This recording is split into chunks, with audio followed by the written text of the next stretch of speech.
Good evening. Good evening, Lord. Good evening, mga kapatid. Pinupuhay ko at pinasasalamatan ng ating Panginoon sapagkat napakabuti niya. Noong araw po mga 1968, 78, mga kapatid, 1980 pala. Ang buhay ko po noon, mga kapatid, ako po ay mayroong mga anak na 4. Pagka po hindi ko ako ng babae po yung aming tatay. Ang mga anak ko po pagkagabi, hindi ko po alam kung saan ko po sila pupuntahan.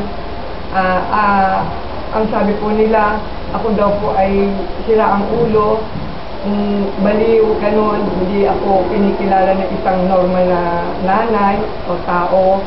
Kasi po mga anak ko po pagka po gabi, hinahanap ko kung saan sila. Hindi ko alam kung ano-ano mga pinaggagawa nila. Hanggang sa ang buong pamilya ho ng napangasawa ko, hindi ho kami kinikilala na pamilya. Kanya ho, ako'y gulong-gulo ang isip ko po noon. Hanggang sa dumating po yung pagkakataon na nagkaroon po ng renewal, mga kapatid, doon ko po nakilala ang ating Panginoon.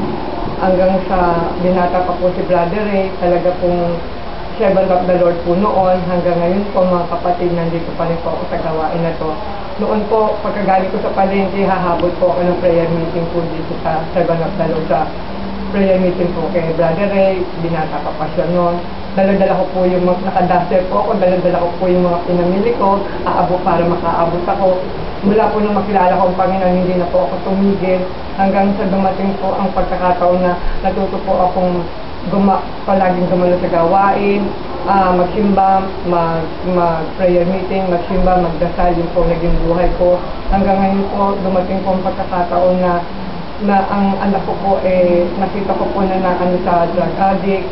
Ngayon po, nung ako po ay patuloy na nalangin sa Panginoon, humingi ng tulong sa Kanya, hindi ko po akalain na nabago po ang buhay namin. Ang mga anak ko po, nakarating po ng Singapore. Ang mga anak ko po ngayon ay nandun po, mga apo ko.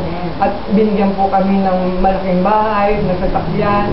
Hanggang ngayon po, gusto po talaga ng biyaya ang binigay ng Panginoon dahil kawalang sige ko po sunod po sa Kanya.